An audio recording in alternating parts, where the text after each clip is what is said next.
오늘 말씀 눈에 좋아 보이는 것을 조심하라. 출애굽기 20장 17절 말씀 우리가 읽어봤어요. 오늘 이제 우리 10계명 배운 것 중에 마지막 계명 10계명의 10번째 계명이에요. 10번째 계명 내 이웃의 집을 탐내지 말지니라. 이것과 눈에 좋아 보이는 것을 조심하라. 이것과 어떤 내용인가 한번 우리가 살펴보도록 할게요. 자, 전도사님이 오늘은 그림 하나를 보여줄게요. 한번 보세요. 네, 이 그림 한번 볼까요?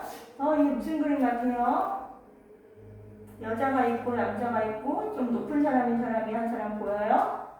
그래요. 이거는 무슨 그림이냐면 그 성화에 나와 있는 그림인데 성경의 이야기 속 그림이에요. 자, 이것은 어떤 주제의 이야기냐면 우리 친구들이 알고 있는 아브라함의 이야기예요. 자, 여자는 그렇게 아름답기로 소문난 사라, 그리고 맨편은 아브라함, 오른편은 그랄 땅의 왕인 아비멜렉이에요. 자, 아브라함은 그랄 땅이라는 곳으로 이사를 했어요. 근데 그 땅에서 자기 아내 사라를 자기의 누이라고 소개했어요. 아비멜렉 왕은 사라의 아름다움을 보고 소문이 자자해서 그래 아브라함 너의 누이야? 되게 미인인데 내가 좀 데려갈게. 그래서 어떻게 했을까요? 그 아내를 데려갔어요. 사라를 데려갔어요. 그리고 나서 사라를 데려가면 이제 왕궁으로 들어가면 여자들 바로 왕궁에 들어가자마자 목욕 재개하고 준비하지요. 아직 왕이 사라를 가까이 하지 않았을 때 그날 밤 하나님이 아비멜렉의 꿈에 나타나셨어요. 그래서 말씀하셨어요. 네가 데려온 그 여인으로 인해서 네가 죽임을 당할 거야. 그녀는 남의 아내야. 이렇게 하나님이 말씀하셨어요. 아직은 사라를 가까이 하지 않은 데에서 아비멜렉은 아주 자신 있게 하나님께 말했어요. 하나님, 당신께서는 주께서는 의로운 백성도 죽이십니까? 저는 그가 나에게 누이라고 했기 때문에 오빠라고 해서 오빠와 동생 관계라고 해서 저는 데리고 온 거예요. 나는 온전한 마음과 깨끗한 손으로 그렇게 한 것입니다. 이렇게 말을 했어요. 네, 그 다음에 꿈에 또 하나님이 나타나셨어요. 그래, 내가 너의 온전한 마음으로 한 걸 내가 다 알아. 네 마음속을 다 꿰뚫어보고 있어. 너의 한 행위를 다 알고 있어. 그래서 네가 일을 저지르기 전에 너를 막아서 내게 범죄하지 않게 하려고 가까이 하기 전에 내게 말해준 거야 라고 하셨어요. 그리고 아비멜렉은 그 아내를 아브라함에게 돌려보내면서 왕궁에 취하려고 데리고 왔었던 그것에 대한 수치를 감춰주기 위해서 은보화를 보내어서 굉장한 값을 치러주면서 그것에 대해서 더 이상 두말하지 않도록 모든 것을 처리하는 것을 볼 수가 있어요. 자, 이 이야기는 우리가 이제 성경을 통해서 보면 창세기 20장에 나와 있어요. 친구들 한번 읽어보세요. 자, 아브라함은 이 땅의 사람들이 하나님을 두려움이 없어서 그 땅, 그랄 땅에 있는 사람들은 하나님을 두려워하지 않았대요. 그래서 하나님을 두려워하지 않았던 사람들이기 때문에 어떤 생각을 했을까요? 그래, 내 아내가 너무 예뻐. 그러니까 저 아내를 데려가기 위해서, 빼앗기 위해서 날 죽일지도 몰라. 나를 죽이고 그리고 내 아내를 뺏어갈 거야. 그러니까 생명의 위협을 느꼈어요. 그래서 아내에게 어디를 가든지 간에 항상 너하고 나의 관계는 오빠 동생이다. 그러니까 아내라고 난 소개 안 할 테니까 오빠라고 그냥 그렇게 소개해야 돼. 우리 이제 그렇게 말하는 거야. 라고 부탁을 아내에게 했어요. 그래서 어쩔 수 없이 사라는 남편의 말에 따라서 그렇게 누이라고 말을 했죠. 근데 사실 아브라함은 어때요? 아브라함과 사라의 관계는 진짜 동생과 오빠의 관계이긴 해요. 이복 누이예요. 그래서 이복 누이긴 한데 근데 이제 아내가 되었죠. 그러니까 이제 그 말도 아주 틀린 것은 아니지만 그래도 아내였기 때문에 아내라고 정직하게 말했어야 되는 게 맞죠. 자, 그래서 이런 역사를 가지고 있는데 이 이야기가 우리가 읽고 있는 10계명 10번째 것과 어떤 상관이 있을까? 자, 한번 볼게요. 우리가 들을 하나님의 말씀은 이웃의 어떤 것도 탐하지 말라는 건데 한번 우리가 미가서를 한번 볼까요? 자, 미가서 2장 2절 같이 한번 읽어볼게요. 시작! 밭들을 탐하여 빼앗고 집들을 탐하여 취하니 그들이 사람과 그 집 사람과 그 산업을 학대하도다. 아멘. 아멘. 미가 선지자는 이렇게 말을 했어요. 이스라엘의 죄가 간영했을 때, 굉장히 넘쳐났을 때 이와 같은 말을 했어요. 자, 밭들을 탐하여서, 예, 탐하니까 어떻게 했어요? 탐하니까 취했어요. 탐하니까 어떻게 했어요? 빼앗았어요. 다시 한번 볼까요? 탐하여 빼앗고, 탐하여 취하고, 탐하여 학대해요. 왜? 그것을 빼앗기 위해서는 못 살게 굴어야 빼앗을 수 있거든요. 학대해요. 이 학대하다는 게 지금 우리 성경에 학대하다지만 다른 성경 개역개정이나 이런 데서는 강탈하다 이렇게 되어 있어요. 포악하게 굴어서 강제로 빼앗다 이런 뜻이거든요. 학대하고 못 살게 구는 거 말하죠. 그래서 이와 같이 우리가 위에 탐하는 것을 행동으로 옮기게 되어 있어요. 전도사님이 이렇게 제목을 달았는데 봐봐요. 우리에게 탐욕스러움이 생기면 눈에 좋아 보이는 것들에 대해서 갖고 싶다, 좋아 보인다라는 생각이 들면 우리도 모르게 어떤 마음이 생겨요? 그것을 빼앗고 싶은 마음이 생겨요. 그래서 내 것을 만들고 취하고 싶은 생각이 들어요. 그래서 어떻게 해요? 그 사람을 또는 그 환경을 어렵게 만들거나 괴롭히게 돼요. 확대하게 돼요. 이게 당연하게 탐하는 것을 행동으로 옮기게 되어 있다는 것을 우리가 알 수 있어요. 오늘 아비멜렉과 아브라함의 이야기를 통해서 보면 아비멜렉에게는 수많은 후궁과 왕비가 있었을 거예요. 여자가 있었을 거예요. 예쁜 여자들이 많았을 거예요. 그런데도 이 왕은 어땠어요? 무엇인가 좋아 보이면 가져가야 돼요. 그래서 사라를 취해서 자기의 소유물로 삼으려고 데리고 갔죠. 솔로몬에도 굉장히 많은 여인들이 있었어요. 다윗에게도 굉장히 많은 여인들이 있었어요. 부족하지 않은데 다윗도 밧세바를 취하게 됐죠. 자기가 눈에 좋아 보이는 것이다 라는 생각이 들기 시작하면, 그 탐욕이 들기 시작하면 반드시 행동으로 옮기는 게 사람이에요. 왜냐하면 사람에게는 죄성이 있기 때문에 자기도 모르게 그런 순간순간이 찾아와요. 어느 누구에게나. 자, 그런데 이 아비멜렉 왕에게는 어떤 것이 탐욕이었을까요? 예쁜 여자를 탐하는 탐욕이 있었어요. 그러면 아브라함에게는 어떤 탐욕이 있었을까요? 아브라함에게도 탐욕이 있어요. 어떤 탐욕이요? 자기 생명을 유지하고자 하는, 자기 생명을 보존하고자 하는 욕심. 자, 이제까지 하나님은 복 주시겠다고 하셨고 약속하신 신실하신 하나님이에요. 그러면 하나님은 분명히 아브라함에게 그 약속을 하셨기 때문에 생명을 보존시키고 후손을 낳아주실 거예요.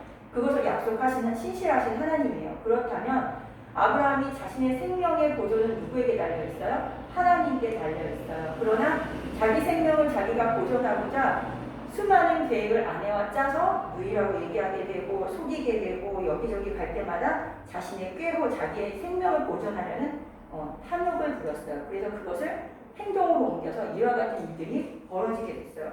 우리는 결코 아브라함이 훌륭한 사람이라고 생각지 않아요. 그도 수많은 잘못과 범죄함이 있었어요. 그래도 믿음의 조상이 됐죠. 자, 그럼 우리 아브라함에 대해서 또 한번 생각해 볼 수 있는 거 하나를 또 볼게요. 자, 하나님의 신실함은 여기서도 나타나요. 자, 전도사님이 또 이렇게 제목을 줬어요. 자, 사람의 생명을 주장하시는 분은 하나님이신데 아브라함은 그때까지는 그런 믿음이 없었어요. 아내를 누이라고 속인 걸 보세요. 자신의 생명을 자기가 어떻게든지 지켜보겠다고, 살겠다고 아내를 갖다가 누이라고 막 속여서까지 자기가 살아남으려고 하잖아요. 빼앗기더라도. 이와 같이 치졸한 모습을 보여요. 이와 같이 믿음이 없어요. 하나님을 절대적으로 신뢰하지 않아요. 믿음이 없어요. 그런데 아브라함은 이 사건을 통해서 내 생명을 내가 보존한다고 해서 내가 되는 게 아니구나. 하나님이 직접 개입하셔서 꿈에 나타나시고 그 왕을 통해서 여러 가지 사건들을 통해서 오히려 은금을 받으며 내가 보상을 받으며 아내를 돌려받고 나의 생명까지 보존되게 하시다니 하나님은 놀랍고 신실하다. 하나님은 정말 약속을 지키시는구나. 아브라함은 이 경험을 통해서 이 사건을 통해서 믿음이 성장해요. 그리고 성숙해요. 그래서 그 다음에 벌어지는 사건에 놀라운 믿음이 성장한 부분이 보이죠. 뭐예요? 이삭을 아들로 받고 그 이삭을 번제물로 바치는 믿음의 성장을 보이게 돼요. 이 사건을 통해서 아브라함은 굉장히 놀라운 발전을 하게 돼요. 자, 믿음 없는 자를 믿음 있는 자로 만들어 가시는 역사의 주인이시구나. 복 주시는 약속은 지키시는 하나님은 신실하시구나. 이것을 통해서 우리는 하나님의 신실함을 이 사건을 통해서도 볼 수 있어요. 자, 또 하나 볼까요? 탐심에 대한 것도 하나 볼게요. 자, 원하는 것의 시작이 누구를 향한 것인가로 그게 탐심이냐 아니냐를 알 수 있어요.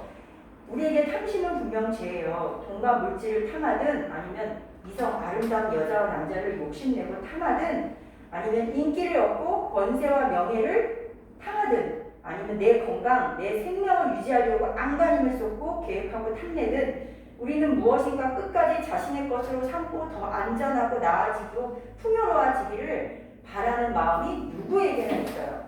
자, 그 얻고 나아지기를 바라는 것이 이것이 하나님을 향한 비전, 하나님을 향한 것이냐 아니면 나를 만족시키고 나를 위한 향한 것이냐에 대해서 그것이 탐심이 되기도 하고 하나님이 주신 비전이 되기도 해요. 자, 근데 그것이 나를 향한 것으로 될 때에는 동기가 그럴 때는 바로 그게 탐심, 탐하는 마음이 되어서 죄악으로 이어진다는 거예요.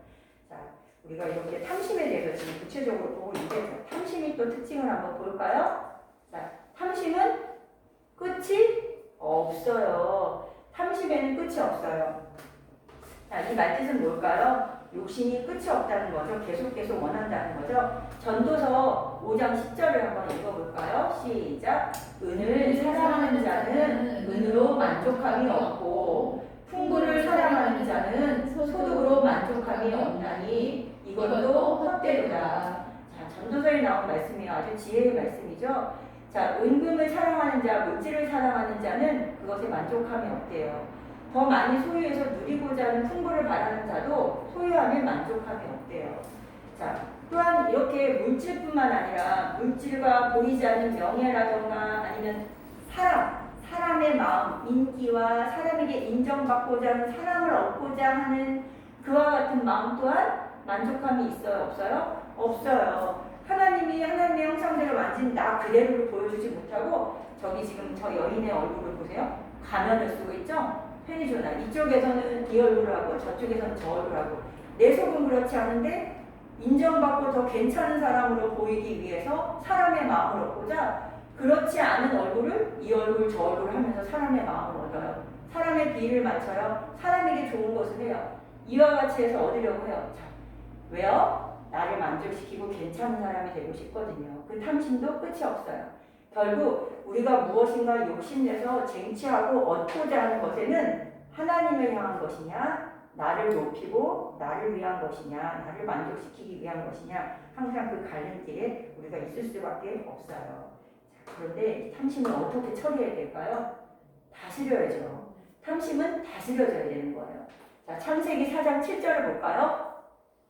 선을 행하면 어찌 낯을 들지 못하겠느냐 선을 행치 아니하면 죄가 문에 엎드리느니라. 죄의 소원은 네게 있으나 너는 죄를 다스릴지니라. 또 누가복음도 읽어볼게요. 12장 15절 저희에게 이르시되 삶과 모든 탐심을 물리치라. 사람의 생명이 그 소유에 넉넉한 데 있지 아니하니라 하시고 아멘. 자, 창세기 4장 7절은 누구의 이야기가 나와요? 우리 그림을 보면 가인과 아벨의 이야기가 나오죠.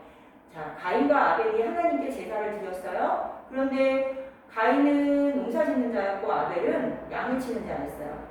양을 번제물로 드린 아벨은 하나님이 연락하시고 불이 내려와서 살라졌지만 받으셨지만 가인은 받아들여지지 않았어요.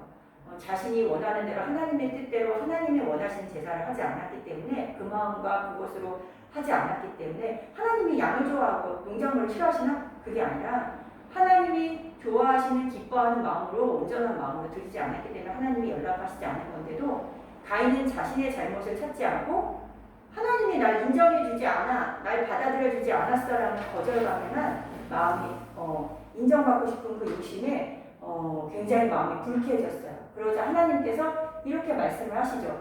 네가 네 마음이 정말 선하다면 진짜 하나님을 원한 것이었다면 네가 어찌 낯을 들지 못하겠느냐. 하나님께만 바라는 마음이었다면 아벨을 미워할 수 없죠. 아벨의 탓이 아니잖아요. 그죠? 하나님이 연락하고 안 하시면 하나님의 마음에 달리신 건데 하나님의 뜻이 어디 있는가에 찾지 않고 사람에게 주목했어요. 자, 그러니까 하나님께서 그렇게 말씀하세요. 네가 선을 행치 아니하면 죄가 문에 엎드리느냐. 이미 이 마음속에 탐욕 때문에 무엇이 들어왔어요? 죄가 들어왔어요. 미움의 죄가 들어왔고요. 하나님을 원망하는 죄가 들어왔고요. 불평하는 죄가 들어왔어요. 그 마음이 들어왔기 때문에 하나님은 가인에게 그렇게 말하세요. 너는 죄를 다스릴지니라. 왜냐하면 탐심으로 인해서 이 마음으로 인해서 지금 죄라는 것이 지금 몸 안에 이 영혼 안에 마음 안에 이게 들어와 있으니까 하나님이 죄를 다스리려고 해요. 근데 죄를 다스렸어요? 못 다스렸어요? 하나님이 경고의 메시지를 띄웠는데 죄를 다스리지 못했어요. 그래서 다스리지 못해서 죄에 굴복당해요. 그래서 어떻게 됐어요? 아벨을 쳐 죽이는 행동으로 탐심이 행동으로 옮겨지게 되죠. 죄는 반드시 겉으로 드러나게 돼요. 표현이 되어지게 돼 있어요. 아까 그 아브라함과 아비멜렉의 이야기처럼 죄는 다스려져야 되는 거예요. 근데 그것은 반드시 행동으로 드러나게 되어 있어요. 죄를 다스리지 못하면 반드시 어떤 결론으로 이어지게 되죠. 그래서 탐심을 물리치라고 누가복음에서는 누가가 성령 충만하여 이렇게 기록을 하고 있죠. 다스리라고 말하고 있어요. 물리치라고 말하고 있어요. 그럼 탐심을 물리쳐야 돼요. 어떻게 물리칠까요? 탐심을 어떻게 물리쳐야 될까요? 어떻게 생각하세요? 어린 친구들은 이와 같은 범죄함으로 이어질 수 있는 이것을 죄가 지배당하지 않고 살기 위해서 우리가 어떻게 해야 될까요? 탐심을 다스리기 위한 것? 가장 중요한 것이 있어요. 우리가 이 땅을 살아가면서 필요한 것. 죄가 지배하는 대로 살지 않고 무엇이 지배하게 돼요? 지배해야 돼요? 의가 우리를 지배해야 되죠. 뭐가 지배해야 된다고요? 의. 죄가 아닌 의. 우리는 죄인이 아니라 의인이잖아요. 자, 그럼 의가, 하나님의 의가 우리에게 다스려줘야 돼요. 하나님의 의가 우리를 지배하고 살게 돼야 돼요. 그러면 그러려면 그게 뭘까요? 우리가 늘 공부하는 뭐가 있을까요? 뭐가 있을까요? 성령 충만이죠. 성령 충만. 또한 한번 읽어볼게요. 이 그림 보세요. 바퀴벌레 하나도 우리가 몸에 붙으면 떨어내려고 막 치를 떨어요. 막 이러면서. 그런데 우리에게 탐심이나 죄가 들어오면 뭐 그럴 수 있지 뭐 이렇게 그냥 대충 타협하고 살아가는 경우가 있어요.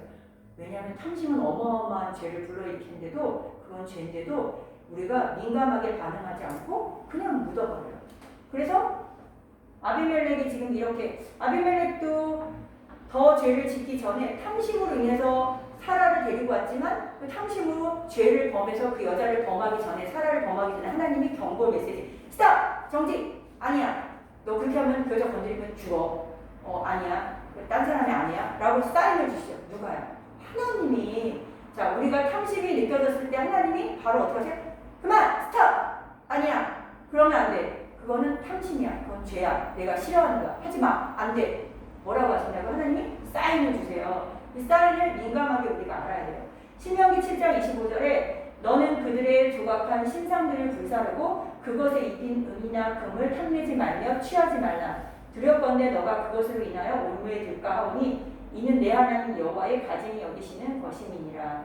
자, 이와 같이 신상은 다 불사르고 없애라고 했어요. 그 얘기는 우리에게 있는 수많은 의상, 탐심, 우리가 어떤 사람은 게임이라든가 어떤 것은 탐심이 될 수도 있고 어떤 사람은 사람이 될 수도 있고 물질이 될 수도 있고 여러 가지 우리가 욕심내는 특히 취약한 부분이 있어요. 약한 부분이 있어요.